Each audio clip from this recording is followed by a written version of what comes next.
안녕하십니까. 새생명교회 수요일 저녁 말씀을 함께 나눕니다. 오늘은 7월 12일 수요일 저녁입니다. 지난주하고 지지난주 제가 휴가를 갔다 오는 관계로 함께 수요일 말씀을 함께 나누지 못했습니다. 휴가 가기 전까지 우리는 바울의 기도, 바울에게서 배우는 기도에 대해서 우리가 시리즈로 쭉 말씀을 살펴보았습니다.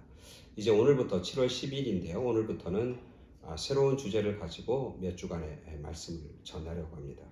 그 말씀의 주제는 치유와 회복입니다. 치유와 회복의 메시지, 오늘은 첫 번째 시간입니다. 왜 치유와 왜 회복이 필요한가? 왜냐하면 우리들의 인생은 다 상처받은 삶이기 때문에 그렇습니다.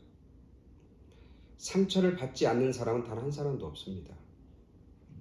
인생이라고 하는 것이 상처의 투성이고 그리고 아픈 이야기들의 연속이 바로 우리의 인생이기 때문에 그렇습니다.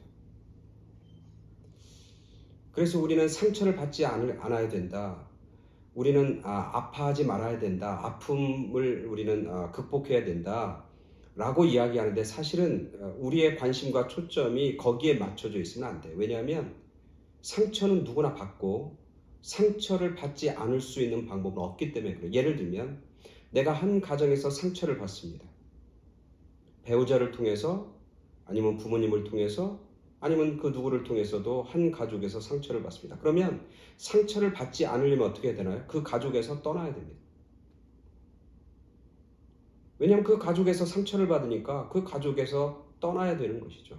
그럼 떠나면 그것으로 다 끝나냐? 아니에요. 그걸 떠나면 더 큰 아픔과 더 큰 고통과 더 큰 상처가 그를 기다리고 있는 것이죠.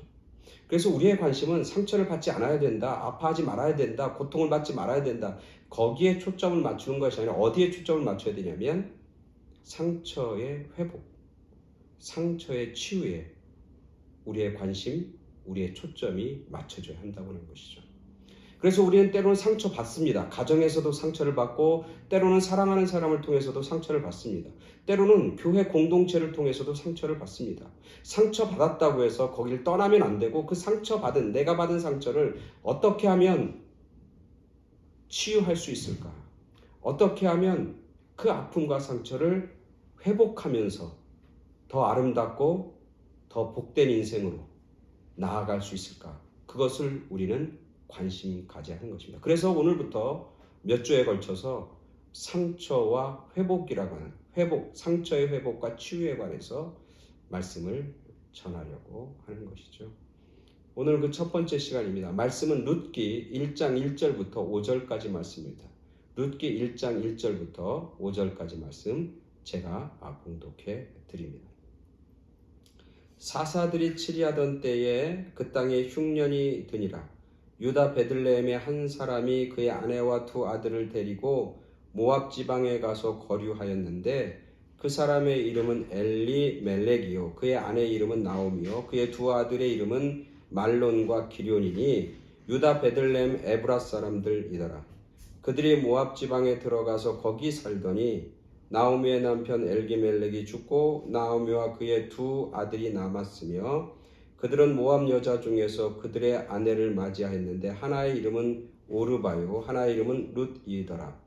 그들이 거기서 거주한 지 10년쯤에 말론과 기럧 두 사람이 다 죽고 그 여인은 두 아들과 남편의 뒤에 남았더라. 아멘. 우리가 잘 아는 말씀이죠. 룻기 1장 1절부터 5절까지 말씀입니다. 오늘 본문은 저는 그렇게 이 본문을 바라봅니다. 이 말씀을 묵상하면서 마음에 드는 건 뭐냐면 이 말씀은 어떤 한 사람의 상처받고 실패한 인생을 시작하는 게 아니라 이 말씀은 회복과 그리고 치유의 시작을 우리 가운데 전해주고 있는 겁니다. 오늘 본문에서 주인공은 누구냐면 나오미입니다. 나오미라고 하는 이름의 뜻은 기쁨, 희락이라고 하는 의미입니다. 근데 나오미가 이제 모압 땅에 가서 살았는데 그곳에서 경험한 것은 뭐냐면 상처입니다. 상처투성입니다. 실패입니다. 그래서 나오미는 다시 자기의 고향으로 돌아와서 사람들에게 이렇게 얘기합니다. 다시는 나를 나오미, 기쁨이라고 부르지 말고 마라라 불러라. 괴로움, 고통, 그렇게 내 이름을 부르라고 그렇게 이야기하고 있습니다. 맞습니다. 나오미의 삶은 상처투성입니다. 나오미의 삶은 실패투성입니다. 나오미의 삶은 어쩌면 고통의 연속이었던 것이죠. 오늘 성경에 보니까 원래 베들레헴에 살았는데 베들레헴에 흉년이 들었습니다. 먹을 것이 없습니다. 그래서 그들은 먹을 것을 찾아서 모압 땅으로 갑니다. 모압 땅에서 먹을 것은 풍요롭고 풍성하게 얻었는지 모르지만 얼마 지나지 않아서 그의 남편이 죽습니다. 그 당시 그 사회 속에서 여인에게 있어서 남편이 죽었다고 하는 것은 그가 모든 것을 다 잃어버렸다는 거예요. 그가 가지고 있는 모든 것이 다 상실되었다는 거예요. 상실의 상처와 아픔을 나오미는 철저히 깨닫게 된 겁니다. 그리고 얼마 지나지 않아서 두 아들이 있는데 두 아들이 결혼을 합니다. 그리고 한 10년쯤 지났는데 두 아들이 다 죽습니다. 이제 나오미와 며느리만 남아있는 것이죠. 이 나오미와 그 두 며느리 아내는 소망이 없습니다. 회복의 기회가 없습니다. 이제는 아픔과 상처와 절망과 패배만이 그들을 뒤덮고 있는 겁니다. 어둠의 세력 안에 갇혀 있는 것이죠. 살아갈 방법이 없습니다. 먹을 것이 풍요로운 모압 땅에 왔지만 이제는 먹을 것을 만들어낼 수 있는 사람들이 없는 거예요. 이제는 다른 사람의 도움을 받고 동냥하면서 거지의 삶으로 살면서 죽을 수밖에 없는 처참하고 비참한 인생이 바로 나오미의 인생인 겁니다. 근데 저는 이 본문에서 1장 1절부터 5절까지 말씀 속에서 이걸 어둠에 갇혀있는 나오미지만 그 가운데 회복의 씨앗, 그 가운데서 치유의 광선을 저는 보게 되는데 그 본문이 뭐냐면 이런 겁니다. 오늘 성경에 보니까 남편이 죽었습니다. 이렇게 얘기합니다. 남편이 죽었습니다. 근데 나오미는 남아 있습니다. 성경에 그렇게 얘기해요. 그죠? 나오미의 남편 엘리멜렉이 죽고 3절입니다. 나오미와 그의 두 아들이 남았습니다. 마지막 절 이렇게 얘기합니다. 말론과 기론 두 사람이 다 죽고 그 여인 나오미는 두 아들과 남편 뒤에 남아 있습니다. 남아 있다고 하는 것이 의미가 없는 이야기인 것 같지만 남아 있다고 하는 건 뭐냐면 여전히 존재하고 있고 여전히 살아 있고 여전히 견디고 있다고 하는 의미를 이 말씀은 우리에게 보여주고 있는 겁니다. 다 끝났어요. 남편도 죽고 아들도 죽었기 때문에 다 끝났어요. 남아있는 것이 없는 거예요. 근데 오늘 성경은 나오미는 남아있다고 이야기합니다. 그리고 나오미와 함께한 두 며느리는 남아있다고 합니다. 남아있는 겁니다. 여전히 견디고 있는 겁니다. 그곳에서 치유의 그리고 회복의 씨앗과 회복의 가능성을 오늘 말씀은 우리에게 전해주고 있는 것이죠. 남아있다라고 하는 것. 너무나 소중한 것이죠. 우리들이 상처받았을 때 우리는 생각해 봐야 합니다. 나에게 남아있는 것이 무엇일까? 나에게 내가 상처받고 다른 사람으로부터 어떤 아픔을 경험했을 때 여전히 나에게 남아있는 것, 그것을 우리가 바라볼 수 있는 눈이 있어야 합니다. 나는 뭐는 남아있어. 난 아직도 남아있어. 난 아직도 있잖아. 저희 아버님이나 저희 부모 세대가 말씀을 나누고 부흥 집회를 가면 꼭 얘기해 주는 게 있죠. 여러분도 다 아는 겁니다. 뭐냐면 쌀독에 쌀이 반 있습니다. 그럼 어떤 사람은 그 쌀독의 반을 보면서 뭐라고 하냐면 이렇게 얘기합니다. 아, 쌀이 반밖에 없잖아. 큰일 났다. 걱정이다. 이젠 우리는 이 쌀 금방 동날 텐데 이거 동나면 어떡할까? 근심과 걱정과 부정적인 생각이 엄습하는 사람이 있는가 하면 그 쌀 반 남은 걸 가지고 아직도 반이 남아있네? 아직도 반이 우리 가운데는 있어? 라고 긍정적으로 이야기하고 아직도 반이 남아있으니 감사하네? 감사의 언어, 감사의 표현을 하는 그런 사람들도 있는 것이죠. 결국 감사의 언어는 내가 아직 남아있는 것에 대한 감사, 아직도 남아있는 것에 대한 소중함을 기억하고 감사하는 사람들은 뭐가 가능하냐면 상처의 회복이 가능합니다. 상처의 치유가 가능합니다. 새로운 것을 만들어낼 수 있는 그런 원동력과 그런 밑바탕이 되는 것이죠.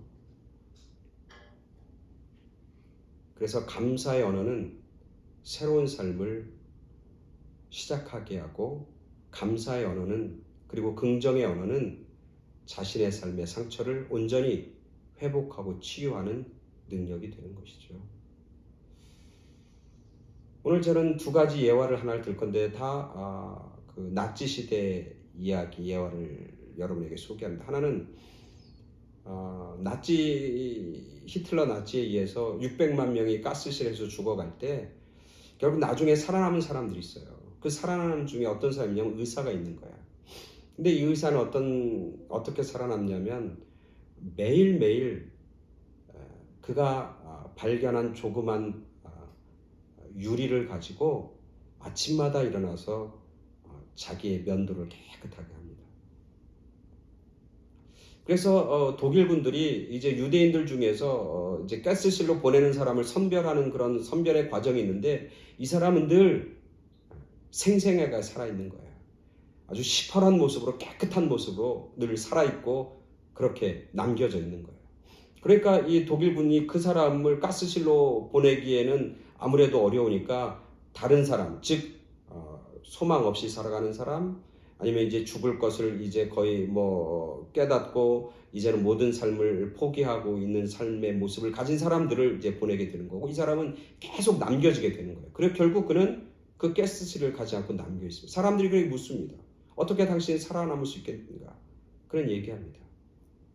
매일매일 자기는 남아있기 위해서, 그리고 매일매일 남아있는 것이 너무나 감사하고 너무나 기뻐서 매일매일 그 기쁨과 감사의 마음을 가지고 내일도 남아있고 모레도 남아있으려고 자기는 최선을 경주했다고 그렇게 얘기합니다. 결국 그는 가스실에 가지 않고 생명을 살게 됐고, 그는 자기가 준비한 대로 새로운 삶을 살아가게 되었던 것이죠.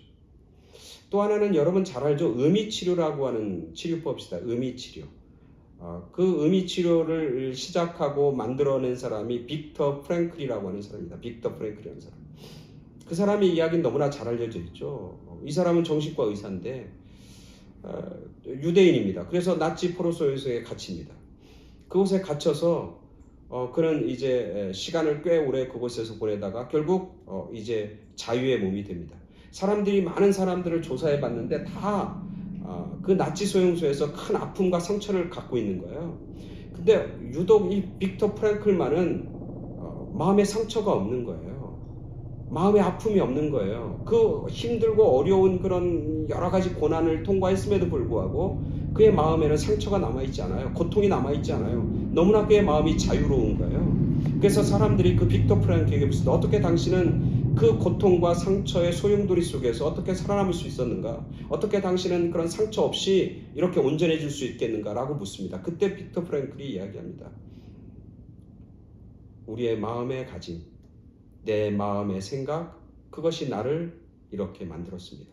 내 마음의 생각은 나의 태도를 결정하는 것이고, 그리고 내 태도에 의해서 결국 나의 인생은 만들어지기 때문입니다. 그렇게 그는 이야기합니다. 그러면서 이런 얘기를 해요.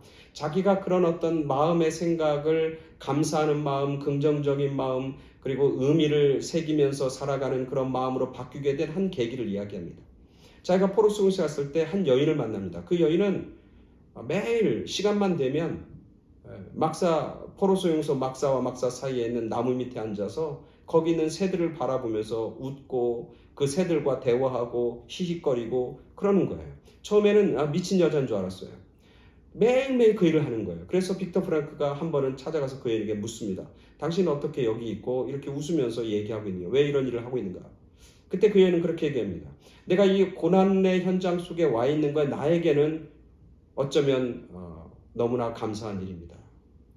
내가 사회에서는, 내가 여기 오기 전에는 내가 부르주아였고 잘 사는 사람이었고, 그래서 굉장히 기고만장했고 교만한 마음을 가지고 그냥 인생을 막 살았는데, 여기 와보니까 인생이 무엇인지 알게 되었고 내 삶이 어떤 존재인지 깨닫게 되었고, 그래서 나는 하나님을 찾게 되었고, 그리고 여기서 하루하루 살아가는 것이 나에게는 새로운 삶의 도전이었고 새로운 삶의 기회입니다. 그래서 하루하루 여기서 지내는 거, 언제 죽을지 모르지만 하루하루 여기서 지내는 것이 나에게는 감사할 따름이고 내 인생을 새롭게 바라보고 조명할 수 있는 그런 귀한 기회였습니다. 그렇게 이야기하는 거예요. 그래서 그는 하루하루 감사하고 기뻐하며 즐겁게 살아가는 거예요. 언제 죽을지 모르는데 수없는 고통과 상처의 소용돌이를 경험하고 있는데도 불구하고 빅터 프랑클은 그 여인과의 만남을 통해서 그는 깨닫게 되는 겁니다. 내 생각이 결국 내 태도를 결정하고 결국 내 태도가 나의 인생을 바꾸어 놓는다. 아무리 상처받은 일이 있다 할지라도 내가 그 상처받는 일들 가운데 내가 어떻게 생각하느냐에 따라서 내가 어떻게 그것을 바라보느냐에 따라서 그 상처는 나에게 도리어 새로운 삶을 살아갈 수 있는 힘이 되는 것이고 새로운 삶을 재발견하는 원동력이 된다고 하는 사실을 깨닫게 되는 것이죠. 오늘 나오미도 마찬가지입니다. 상처를 받는 수많은 일들 모든 것을 다 잃어버린 상황 속에서 그는 남아있는 겁니다. 그리고 그는 새로운 삶을 진행하게 됩니다. 즉 먹을 것을 찾아서 물질을 찾아서 모압 땅으로 갔지만 거기에는 먹을 것은 있었을지 모르지만 뭐가 없었냐면 하나님의 은혜는 없었어요. 먹을 것을 통해서 양식이 우리를 살리는 게 아니라 하나님의 은혜가 나를 살린다고 하는 사실을 나오미는 깨닫지 못했어. 근데 이 어려움과 고통과 상처를 통해서 그는 깨닫게 됩니다. 내가 사는 게 양식 때문에 사는 게 아니라 먹을 것 때문에 사는 게 아니라 하나님의 은혜로 산다고 하는 걸 깨닫게 됩니다. 그래서 그는 다시 자기의 고향 땅인 베들레헴으로 다시 돌아오게 되는 겁니다.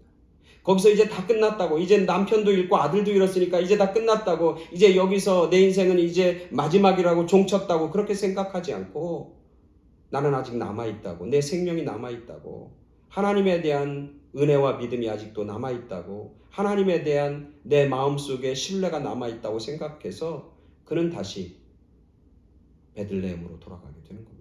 그걸 통해서 그는 더 위대하고 더 아름답고 더 멋진 인생으로 회복되고 치유되고 그리고 승리와 복된 인생으로 나아가게 되었던 것이죠. 오늘 우리들 모두 다 상처받습니다.